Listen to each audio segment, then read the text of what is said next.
And welcome back to my YouTube channel the Science spot.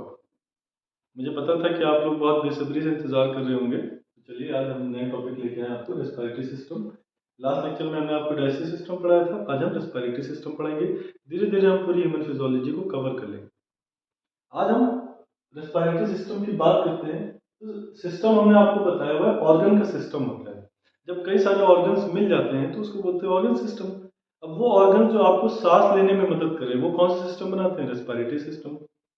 अच्छा, दो term होता है, एक होता है रेस्पिरेशन, एक होता है ब्रीदिंग। तो बहुत से बच्चे जो आप लोग बैठे हुए हैं, आपके लोग सोच रहे हैं यार ये डिफरेंस क्यों बोले, ये डिफरेंट क्यों है?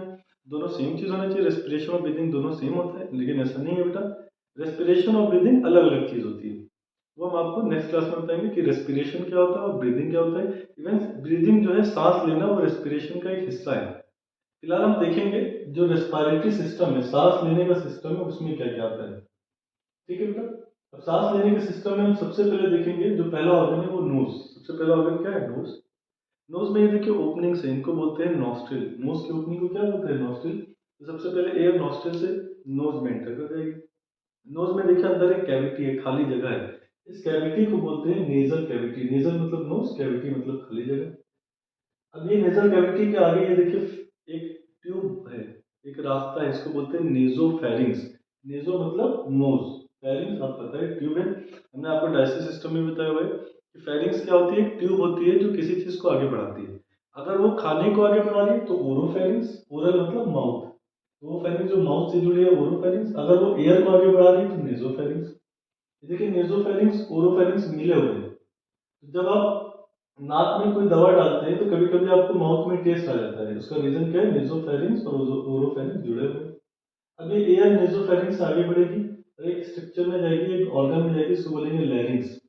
लैरिंग्स को साउंड बॉक्स या वॉइस बॉक्स भी कहते हैं, क्योंकि ये आपकी आवाज को बनाती है। भाई अभी हम बोल रहे हैं, आपको समझा रहे हैं, तो वो किसकी देन है? लैरिंग्स की। अब आप सोच रहे होंगे कि कैसे लैरिंग्स आवाज बनाता है। अभी हम आपको समझाएंगे कि कैसे आवाज बनाता है, ऐसे थोड़ी नहीं छोड़ देंगे। आगे हम अभी आपको समझाएंगे। अब लैरिंग्स के बाद ट्रेकिया आता है विंड पाइप। विंड पाइप क्या है? तो वो रास्ता जिससे एयर आगे बढ़ती है। इसमें रिंग्स लगे होते हैं जिसको बोलते हैं कार्टिलेजिनस रिंग्स। अब कार्टिलेज क्या होता है? अब कंफ्यूज हो गए, चलिए आपकी कंफ्यूजन दूर करते हैं। कार्टिलेजिनस रिंग्स क्या है? आप देखिए ये बोन है बेटा, हाथ में क्या है? बोन। अब कान में ये देखिए ये क्या है? कार्टिलेज। दोनों में फर्क है, दोनों मजबूत बहुत है, लेकिन कुछ फर्क है। बोन के शेप को आप बदल नहीं सकते, ये इनफ्लेक्सिबल होता है। यहाँ पे मत मोड़ के देखिए, ये तो जॉइंट है, जोड़ है। यहाँ देखिए इस पूरी बोन को, ये देखिए इनफ्लेक्सिबल है, इसके शेप को आप चेंज नहीं कर सकते। लेकिन कार्टिलेज की शेप को आप चेंज कर सकते हैं। तो मजबूत दोनों बहुत होते हैं, लेकिन आप कार्टिलेज की शेप को चेंज कर सकते हैं और हाथ के शेप की चेंज, बोन की शेप की चेंज नहीं कर सकते हैं। नाक में भी कार्टिलेज है, लेकिन साथ साथ थोड़ा बहुत बोन भी है, इसलिए नाक ज्यादा मूव नहीं कर पा रहे हैं। लेकिन कान में सिर्फ कार्टिलेज है तो मूव कर रहे हैं। ऐसे ही आपके ट्रेकिया में भी रिंग्स होती हैं कार्टिलेजिनस। इनका काम क्या है हम आपको बताएंगे। इनका जो नंबर होता है बेटा वो 16 से 20 होता है। ट्रेकिया में कितने कार्टिलेजिनस रिंग्स होते हैं? 16 से 20। अब ट्रेकिया आगे जब बढ़ती है बेटा तो दो ब्रांच देती है, एक राइट साइड पे एक लेफ्ट साइड का। आपको हमने कई बार बताया, आप कंफ्यूज हो जाते हैं बार बार। बोर्ड में लेफ्ट साइड राइट होता है और राइट साइड लेफ्ट होता है, या कॉपी पे भी जब डायग्राम बनाते हैं तो लेफ्ट साइड राइट लेते हैं और राइट साइड लेफ्ट। इसको याद रखिएगा, नहीं तो आप एग्जाम में जो डायग्राम है लेबलिंग है वो गलत हो जाएगा बेटा। ठीक। तो ये राइट लंग है और ये लेफ्ट लंग है। आपको हमने एक फॉर्मूला बताया था पहले कि आर एल एल के। जो राइट लंग होता है और लेफ्ट किडनी वो बड़ी होती है, मतलब राइट लंग बड़ा होता है लेफ्ट लंग से और लेफ्ट किडनी बड़ी होती है राइट किडनी से। भाई ये आपका राइट लंग है, ये बड़ा है तो राइट किडनी छोटी होगी, और लेफ्ट लंग छोटा है तो लेफ्ट किडनी बड़ी होगी। बात समझ में आ रही है? तो राइट लंग बड़ा है तो राइट किडनी छोटी, तो लेफ्ट किडनी बड़ी, तो राइट लंग बड़ा और लेफ्ट किडनी बड़ी। ठीक है, तो ये आपका राइट लंग है और वो लेफ्ट लंग है। तो आप एयर किसमें फिल करते हैं? लंग्स में। अब वो एयर कैसे आएगी? लैरिंग्स से ट्रेकिया में, ट्रेकिया से आएगा ब्रोंकाई में। ब्रोंकाई दो ब्रांच देता है, राइट में और लेफ्ट में। ये ब्रांच एंटर करते हैं लंग्स में। किसकी मदद से? ये सबसे पहले एक ब्रांच बनाते हैं जिसको बोलते हैं प्राइमरी ब्रोंकाई। सबसे पहली ब्रांच को क्या बोलते हैं बेटा? Primary bronchi.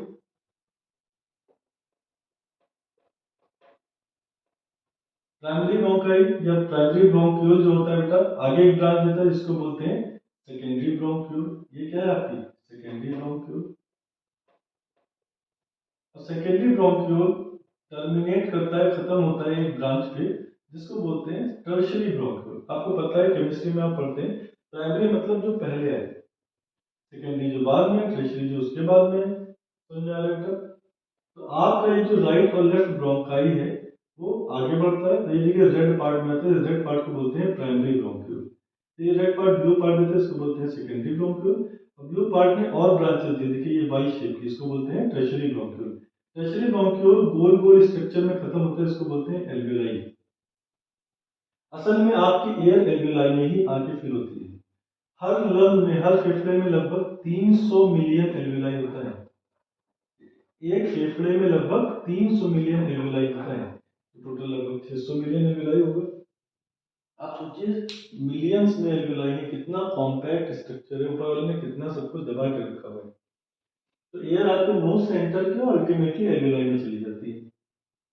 अब जब आपका दिल खून को पंप करता है, तो ये आपका बीच में हार्ट है, इधर राइट लंग इधर लेफ्ट लंग, खून पंप किया, राइट लंग में भी खून आया, लेफ्ट लंग में भी खून आया। अब दिल जो खून लंग्स में भेजता है वो डीऑक्सीजनेटेड होता है। डीऑक्सीजनेटेड मतलब इसमें ऑक्सीजन की कमी है, तो क्या ज्यादा होगा? Carbon dioxide. अभी ऑक्सीजन कार्बन डाइऑक्साइड में किस में चलता है? हम रेस्पिरेशन में आगे आपको पढ़ाएंगे, ठीक है? तो ये खून जब आपके लंग्स में आएगा, तो ये जो आपकी एल्वेलाई होती है बेटा, इसके पास दिल से निकली हुई ब्लड वेसल्स लगी होती है। ब्लड वेसल्स मतलब जिसमें खून बहता है। तो अल्टीमेटली खून दिल से बह के एल्वेलाई के पास आता है। अब एल्वेलाई में ऑक्सीजन भर के जब आपने सांस लिया तो ऑक्सीजन आ गई, और खून में CO2 है। और आपको पता है कोई भी चीज मूव करती है हाई कॉन्सेंट्रेशन से लो कॉन्सेंट्रेशन में, जिसको बोलते हैं डिफ्यूजन। तो ऑक्सीजन गैस इसमें ज्यादा है, ब्लड में कम, तो ऑक्सीजन ब्लड में आ जाएगा। और ब्लड में CO2 ज्यादा है, इसमें कम, तो CO2 इसमें चला जाएगा, और CO2 फिर आपकी बॉडी के बाहर निकल जाएगा। तो आप सांस में लेते तो ऑक्सीजन है, लेकिन निकालते CO2 है। वो कहाँ पे था? एल्वेलाई पे। तो एल्वेलाई वो साइट है, साइट मतलब जगह जहाँ पे गैसेस का एक्सचेंज होता है, जहाँ पे गैसेस का एक्सचेंज होता है। यहाँ पे कौन कौन सी गैसेस एक्सचेंज होती है? ऑक्सीजन और कार्बन डाइऑक्साइड। लंग्स के नीचे एक मस्कुलर स्ट्रक्चर होता है, मसल से बना स्ट्रक्चर होता है, इसको बोलते हैं डायफ्राम। इसका शेप डोम शेप होता है। डोम मतलब गुंबद की तरह। जैसे आपने मंदिर और मस्जिद के ऊपर देखा होगा, ऐसे करके स्ट्रक्चर बना होता है, इस पे लाउड स्पीकर लगा होता है, उसको बोलते हैं डोम शेप, गुंबद की शेप का। ये सांस लेने में मदद करता है। कैसे मदद करता है वो आपको हम नेक्स्ट लेक्चर में बताएंगे कि रेस्पिरेशन कैसे।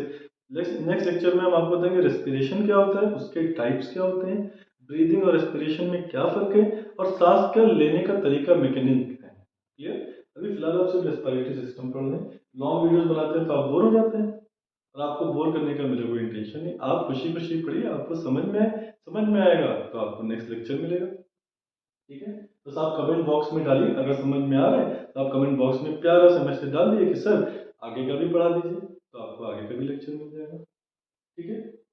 ये आपका पूरा रास्ता है जिससे एयर आपके लंग्स में आ जाती है। अब एक दो चीजें जो हम आगे नहीं पढ़ाएंगे वो यहाँ पढ़ देंगे कि लैरिंग्स को साउंड बॉक्स या वॉइस बॉक्स क्यों कहते हैं, ये कैसे आवाज प्रोड्यूस करता है। तो लैरिंग्स में देखेंगे बेटा, लैरिंग्स के अंदर कॉर्ड लगे होते हैं। लैरिंग्स के अंदर क्या लगे होते हैं? कॉर्ड। कॉर्ड मतलब पत्ते, लीफ लाइक स्ट्रक्चर, इसको बोलते हैं वोकल कॉर्ड। लैरिंग्स के अंदर वोकल मतलब आवाज, कॉर्ड मतलब लीफ लाइक स्ट्रक्चर, पत्ती की तरीके के स्ट्रक्चर जो आवाज को बनाते हैं, वो लैरिंग्स में लगे होते हैं। जब तक हम लोग सांस लेते हैं बेटा, तब तक ये वोकल कॉर्ड सेपरेट रहते हैं, अलग अलग रहते हैं, और एयर अंदर एंटर कर जाती है, हम लोग सांस ले लेते हैं। लेकिन जब हमें बोलना होता है तब ये वोकल कॉर्ड बंद हो जाती है, और जब बंद होगी तो एयर उससे टकराएगा और ये वाइब्रेट करेगा, और वाइब्रेशन से क्या बनता है? साउंड बनता है, ठीक है? आप खुद एहसास करिए, जब आप बोलते हैं तो उस समय आप सांस नहीं ले रहे हैं। करिए, अभी करिए, तुरंत करिए। आप मेरा वीडियो पॉज कर दीजिए, आप देखिए बोल करके, उस समय आप सांस नहीं ले रहे होंगे। क्यों? क्योंकि जब आप बोलते हैं तो वोकल कॉर्ड बंद हो जाते हैं, तो एयर आगे पास नहीं हो पाती है, तो आप सांस नहीं ले पाते हैं। उस समय वोकल कॉर्ड से एयर टकराएगी, वाइब्रेट करेगा, साउंड बन जाएगा। इसीलिए लैरिंग्स को साउंड बॉक्स या वॉइस बॉक्स कहते हैं। अब कार्टिलेजिनस रिंग्स का फंक्शन हम आपको आगे नहीं पढ़ाएंगे, वो भी समझ लीजिए। मान लीजिए एक ट्रकिया है बेटा, इस पे रिंग्स लगी हुई है, लगभग 16 से 20 रिंग्स लगी होती हैं, कार्टिलेज से बनी। इनका शेप जो होता है वो सी शेप होता है। अब सी शेप का मतलब क्या बेटा? अगर रिंग कंप्लीट हो, छल्ला कंप्लीट हो तो ओ शेप, और अगर इसको हम आधा कर दे तो क्या शेप आ जाएगा? सी शेप आ जाएगा। मतलब ये जो छल्ले हैं वो आधे हैं, आधे मतलब ये आगे से लगे होते हैं। पीछे की तरफ ये नहीं होते हैं बेटा, सिर्फ आगे से होते हैं। इसको बोलते हैं डॉर्सल सरफेस, पीछे की तरफ डॉर्सल, आगे की तरफ वेंट्रल सरफेस। तो वेंट्रल सरफेस पे लगे होते हैं। ये क्या करते हैं, इधर का पार्ट तो फिक्स रहता है ट्रेकिया का, लेकिन इधर के पार्ट को खींचे रहते हैं। अगर ये खींचे रहेंगे तो बीच में जगह हमेशा बनी रहेगी तो एयर पास होती रहेगी।